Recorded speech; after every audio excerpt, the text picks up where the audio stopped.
I love that you bring up that memory piece with the lyrics because it is sometimes like, how do I know all these words? Like I haven't heard this song in 10 years. How does my mind know it all? And so that really does point that it is affecting a part of our brain that's tied to memory. What if there are things we never had the opportunity to learn? We've all been to school or training, but there are things they never taught us that actually make a powerful difference in life. I'm here to share with you all the pieces you've been missing: mindset, health, success, and more. And we'll all learn together from guests along the way. We may not have learned it the traditional way, but oh my goodness, let's keep learning how to do things differently. OMG, Teach Me Tribe. Here we are together again. And today we're talking about music and our emotions and just the power of music in general. And you hear me talk all the time about the playlist that we have on Spotify and now on Amazon Music as well to lift our mood, to kind of raise our vibration. And so I feel like I intuitively knew that music was powerful when related to emotions, but I kind of wanted to know why and how and just dig into that a little bit more. And so maybe you feel the same. I want to know why I gravitate to listening to music to be a powerful mood lifter or mood changer. So today we have Cilia with us, and she is a spiritual self-love coach, mindfulness expert, and a multifaceted forest-loving being. I love that. She works with women who want liberated and thriving self-love, relationships, and self-expression. As a former yoga and fitness instructor, and with a somatic-based coaching training that she's currently in, Cilia's approach is very body-based. And so, thank you for joining us. Welcome. Thank you, Cheryl, for having me. I'm very excited to talk about one of my favorite topics. I've been a music lover since probably hearing Don't Speak by No Doubt in a JCPenney store in like 1996. Oh my gosh, I love that song. Back when JCPenney had little I don't even know if JCPenney still exists, but they had little TVs where they would play music videos. And I Yes. remember being like 6 or Yes. 7, being there with my mom and just being so bored, but then like that music video just captivating me. And that started this like decades of kind of like worshiping Gwen Stefani as an idol. Fair enough. So Yeah. yeah, I'm excited to be here.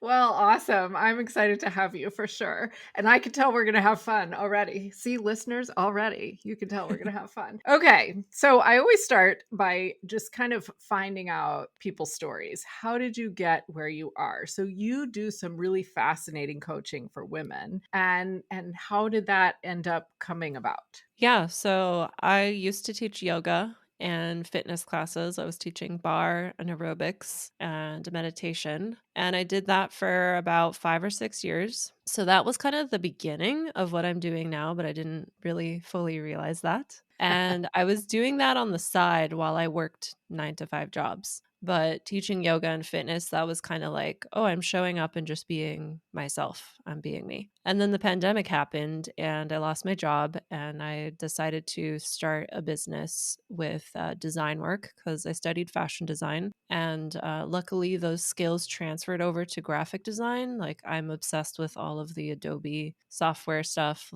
both what I learned in college and like taught myself. So I started a graphic design business and I was like the whole mission was to help women express themselves. And Mm. I was really inspired and pulled towards working with entrepreneurs because people who are brave enough to be leaders and innovators, that really inspires me. And I knew that there were a lot of women out there doing that who didn't necessarily have graphic design skills and needed someone to bridge that gap so that they'd be able to express themselves. And I was lucky enough that my first few clients were people I had known already, people I'd either worked Mm. with or that were friends of friends. So when I noticed that they weren't posting the content that I made for them, or they still weren't showing up even though they had all the design pieces and the copywriting stuff done, I decided to roll up my sleeves and ask, "Hey, what's going on? Like let's have a call about this." And that was when I realized that I love coaching people. And I eventually, not until November of last year, decided to get like certified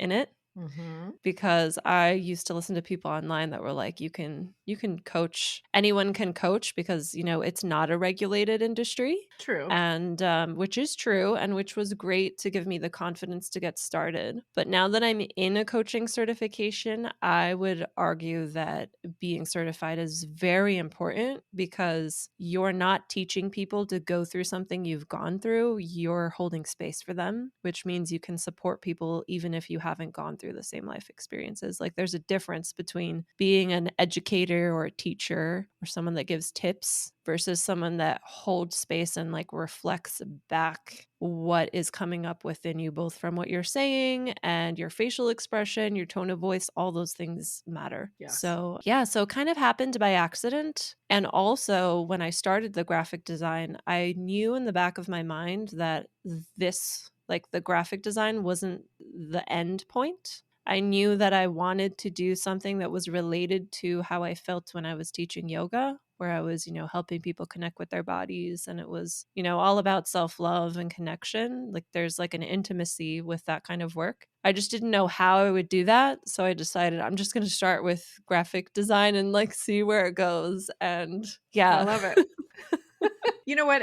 So many people that I end up interviewing have a similar thing where, and it's true for me as well. We start something because it's what we know, but we understand that maybe there's something cool that we kind of want and we don't know how to get there, but we just start and things Mhm. happen, which is cool. Yeah. I think with experience, you get that real time feedback that allows you to, I guess, know yourself in a way that you can't know yourself from just like taking a training or reading a book. Like, those are helpful, but also that real time feedback of experience, Yes. I think, is so useful. I agree. I agree with everything you said. Now, tell me, we're going to talk music, but let me see if this question ends up making sense in the whole scheme of things. Where does music come into what you're doing with your coaching business then?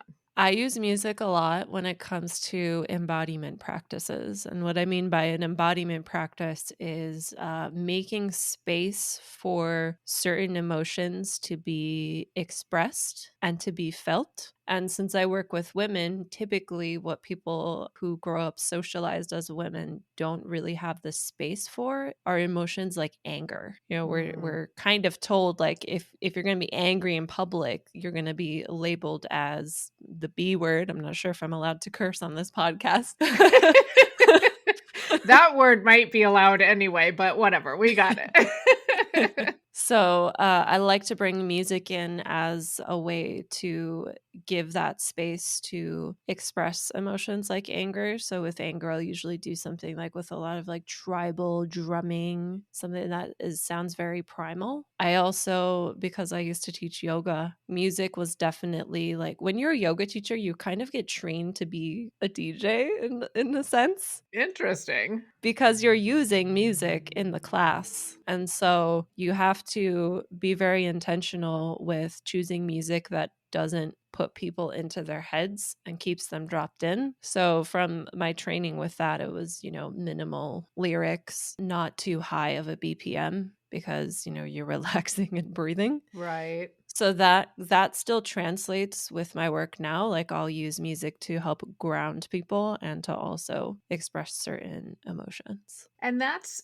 really the next thing that I was going to ask you about, because when we chatted before we were recording, I was telling you about the Mood Lift playlist that I have Mhm. created. And the idea was that the way I mostly use music is to raise my energy or put me in a good mood or feel empowered or something like that. And I really appreciated that at the time you said kind of what you just said. Well, it's not just for positive emotion. Mm. It's not just Mhm. about like making everything positive. Music can be for expressing any emotion. And that's really a valuable point. right? And so my logical brain says that the BPM, like you said, how fast is the music? How peppy is it? Or how slow and calm is it? Would certainly relate to our emotions. But is there more to it than that? How do we connect with our emotions with regard to music? Yeah, I love that you asked this because I was doing a little bit of research leading up to this call, and I found something very interesting that when we listen to music, it's affecting different parts of our brain, and one of them is the amygdala. And the amygdala is the part of our brain that is responsible for emotional regulation and Ah, also for, I think it's memory processing, but specifically memories that are tied to emotions. oh, And so that's why I'm going to guess everyone will relate to this, but I would love to know if you relate. When you listen to a song that you used to listen to when you were, I guess, like coming of age, it puts you in a certain emotional space, right? Because there's it this sure does. connection with it.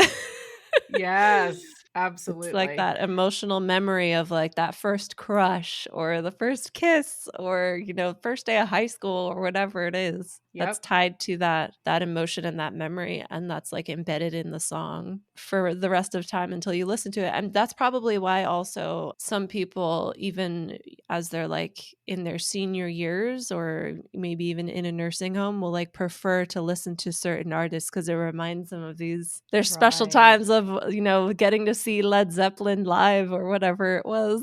Right. And it's cool because I mean, gosh, I know the words to random 80s songs that I don't know why I still know the words to them, you know? So I understood that it was related maybe to memories of cool things that have happened for us and stuff, but you're saying it's even more than that. It's in the brain. That's where it Mhm. sits basically, I right? love that you bring up that memory piece with the lyrics because it is sometimes like, how do I know all these words? Like I haven't heard this song in 10 years. How does my mind know it all? And so that really does point that it is affecting a part of our brain that's tied to memory. Mhm. And in my opinion, I feel like that is a good lesson to maybe something we can incorporate into our learning or into schools or into Good studying. point. Like, how can you like, for example, there's this equation from algebra that I still have memorized because my teacher had us study it to the tune of Pop Goes the Weasel. Yep. I was like, x equals negative b plus or minus the square root of b squared minus 4ac all over 2a.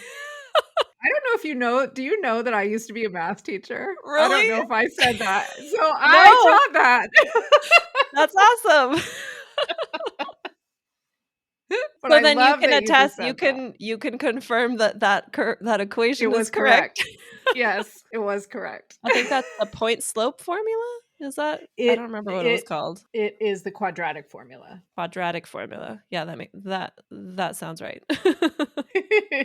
Oh my gosh, that's funny. Perfect. Okay. So we're kind of on to, well, we're mostly you and I talking about happy memories, but let's flip Mhm. it because I think what you said about negative emotions is really important. If we're dealing with sadness or we're dealing with anger, how can music help us and what can we do? I think the first way music can help us is showing us that we're not alone in that emotion because here is somebody else who not only somebody else who wrote about it, but someone greenlit it that, that's yes, that's going to be on the record. Good Someone point. decided like yes, that's going to go on the internet and be distributed. So I think firstly it's that piece of you're not alone. And then secondly, I would say especially with negative emotions is that it gives you the space to allow those emotions to be expressed rather than I feel like we're usually taught to hold that stuff in and to hold ourselves together. And I personally at this point don't like to label certain emotions as positive or negative. Like they all just are, Mm, especially with like the approach I take with my work is seeing all of your emotions as divine. When you are feeling angry, there's a reason why, and I think that's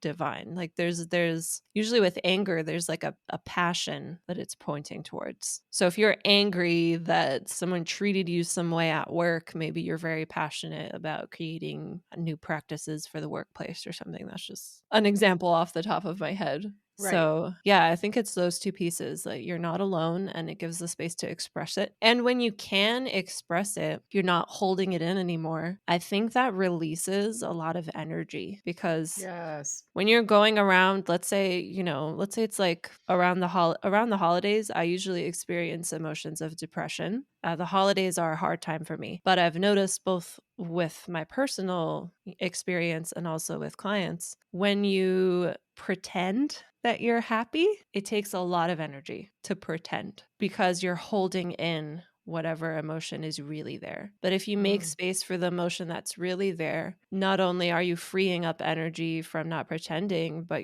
I feel like you're also releasing shame because you're like, it's okay that I'm this way rather than, oh, why can't I be happier? Does that make sense? right. Yes, it absolutely does. And this episode is going to air during the holiday season. So I'm glad you brought Perfect. that up. Yeah, because I'm sure you're not the only one. And even if holidays aren't a source of depression type feelings for people, it could be just stress. All the crazy Yeah. family is together, and that creates just different Yeah. stuff than And every day. anxiety. Right, right. Yeah. Exactly. Good point that we really maybe shouldn't use the positive and negative terms in the way that we do. Over the past few years, as a network marketer, I wanted an authentic way that I could focus on the power of mindset and being myself and create a business. And I found the Social Selling Academy with Kristen Boss. I have learned so much about social selling and direct selling. And if you think that would be great for you too, go to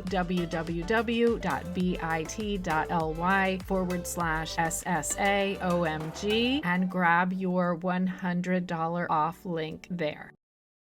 And as you were talking about this, I was thinking maybe part of it is whatever physical actions we're taking when we listen to the music. Maybe we are Mm. crying if we're listening to sad music, or we're Mhm. jumping around if we Yeah. have anger and we have like hard rock on or something. Maybe that's Yeah. part of it too. Definitely. Yeah, I think because then you're releasing you're completing stress cycles in the body Hmm. and you're allowing, all the energy to flow through you rather than just sitting still. Right. I think it can be very therapeutic to express emotions outwardly. And I find that if we let ourselves express them, and this is not something I was always good at in my life, they don't hang around as long. We kind Yeah. of let it out. Yeah, and I think that's a good point to bring up because a lot of us are afraid to dive into certain emotions because they're labeled as negative. So when you hear something like when you do give the space to express that, they don't hang around. I feel like that's helpful for people who might be avoiding certain emotions. Because the flip side of that is when we avoid feeling our anger or our sadness and our pain, they do hang around Mhm. and then that affects our life at such a big level. I think the biggest way it affects our life is how we relate to other people, and I would argue that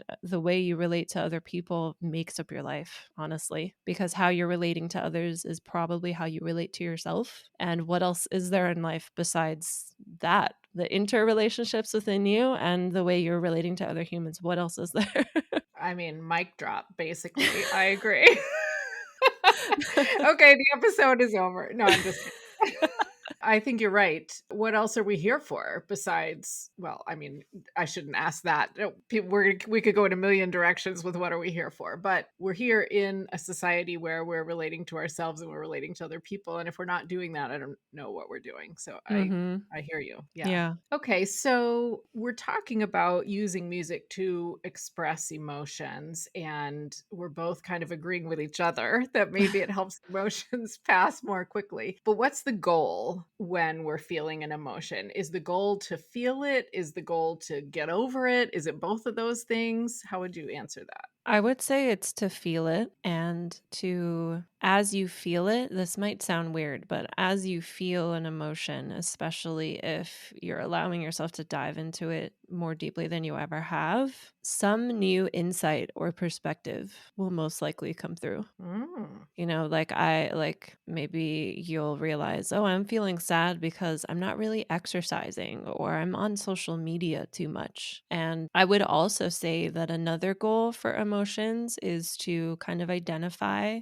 what are the emotions that we Because when you talk about creating a life that you love and, setting goals and all that stuff, usually what we want is how we will feel, Like we want the house with the picket fence because we think we're going to feel a certain way. Like we really want that feeling. So I would say another goal is to identify what is like a empowering emotion, maybe 1 to 2 empowering emotions that you want Hmm. to create more space for, and practice feeling that, maybe tying a song that makes you feel that way and making space for that, because part of our evolution, like our minds are so used to focusing on what's wrong and what's negative because our brains are trying to keep So us true. safe. So it's not the default for us yet in our evolution to focus on, I'm gonna practice being happy. We're like kind of on alert. I like that. And I'm going to add something here that I really benefited from when I learned it. And that is sometimes when we are asking ourselves, what are a couple of empowering emotions that we want to feel, like you just said, I think it's hard for us to come up with them, if that makes sense. Mm, And yeah. people oftentimes, when I talk to them, will describe emotions more about what they're thinking about. And Yeah, I know, I see do that you a know what lot I mean? too. Yeah. So I would say it's not crazy to literally Google and say, Yeah. what are some empowering emotions? Like, get the words, because I don't think we always Mhm. have the words. Yeah. Yeah, I see that a lot too. That's why I love to do a body-based approach, because I think the way we are kind of conditioned by our fast-paced modern world is to stay up here. So yeah, I've experienced that a lot too, that it can be hard to really drop into the body and recognize what we even feel now in the present Yes. moment. Yes, very true. So let's go into the idea of concerts a little bit, because when you started talking about the body, I know you said something to me previously about live music and how it's not just about hearing it. When it's live, it's about feeling it, which takes us into this kind of body idea. So tell us more about that. Yeah, I'm already like beaming. Just Yes, she is. She from is. this question, because I'm like, my body is in that experience of like there's something so powerful when you're at a live concert and everyone around you knows all the words and you're all singing, like you like become connected. And that is my favorite feeling in the whole wide world. Like I love it. I really should go to more concerts because I love that. It's my favorite. And something that I have learned recently is that music has like one of the other reasons, I know we talked about, the emotional connection, but one of the other things about music is that we used to only be able to hear music when we were in the presence of another person, or maybe, when we were alone with an instrument and we were making the music ourselves. Like it used to be a part of everyday life. And I would say that maybe attaches a sense of safety and home with music.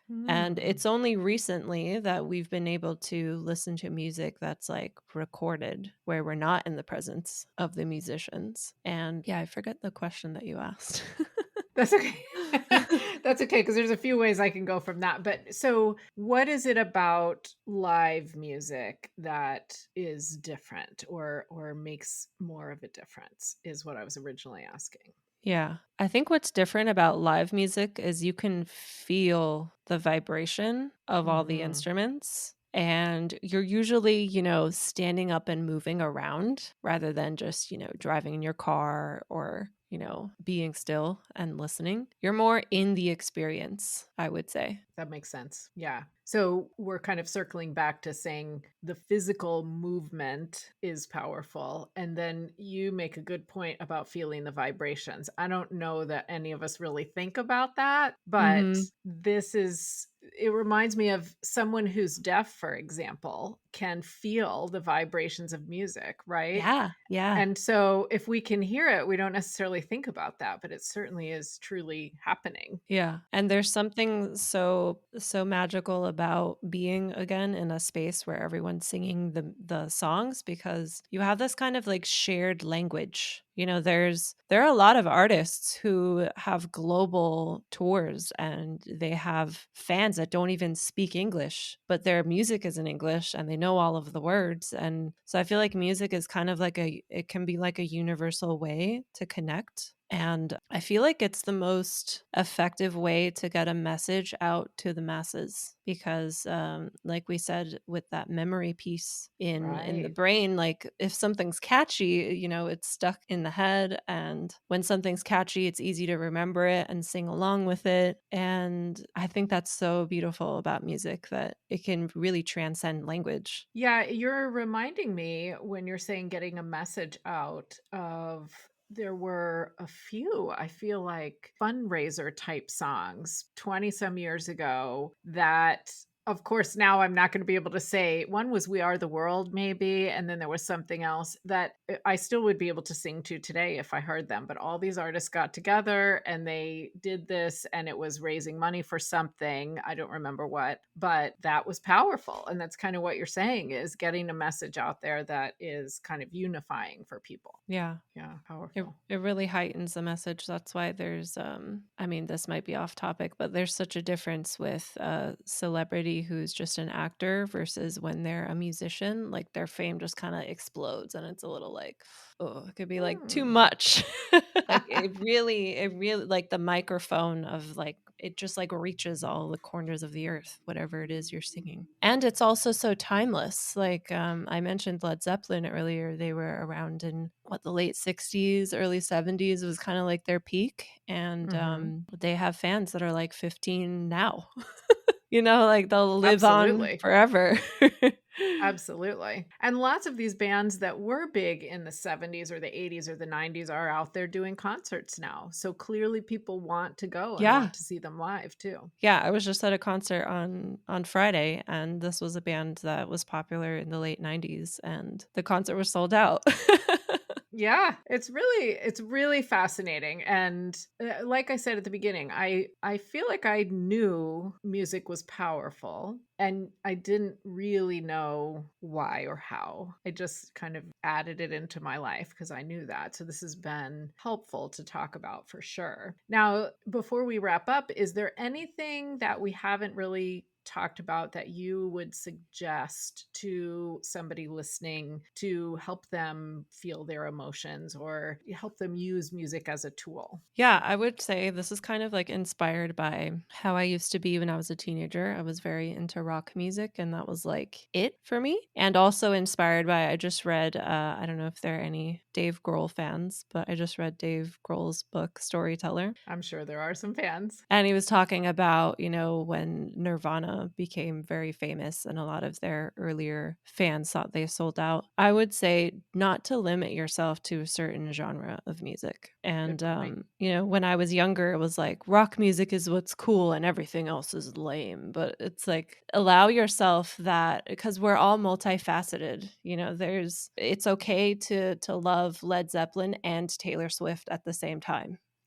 Even though they're totally opposites, that's okay. I think that wide spectrum of genre will also be able to connect you with emotions because emotion is such a wide spectrum. Right. And if you can give a chance to a genre that you don't necessarily like right now, I feel like the journey of, just playing it and trying to listen to it is going to bring some stuff up that I think is important. It might bring up some disgust, and then it's like, okay, well, what can my disgust teach me? Mm. Or it might bring up some like, ugh, I don't that's so annoying. I don't like that lyric. Like, for example, when when Cardi B came out with WAP, I hated that song so much. I was like, this song is disgusting.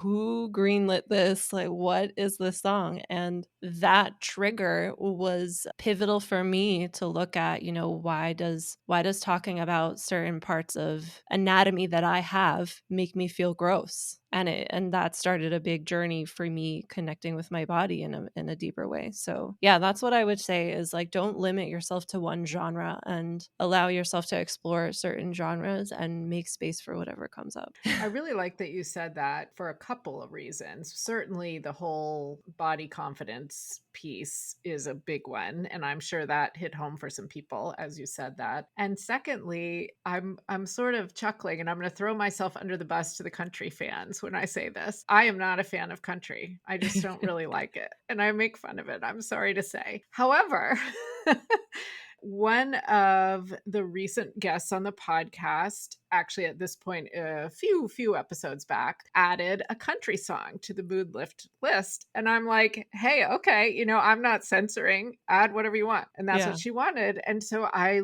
started listening to it and I was like, let me have an open mind. Let me see. And I kind of liked it. And so I get what you're saying, is just to kind of see what comes up and see how you Mhm. feel about it. Yeah. I think I noticed that song on the list because I looked at the link earlier, and Uh-huh. and that one kinda stuck out. I'm like, "Is that a country song?" For some reason, I could tell it was country even though I didn't hit play yet. Maybe it was the album art or something. It probably was. Yeah.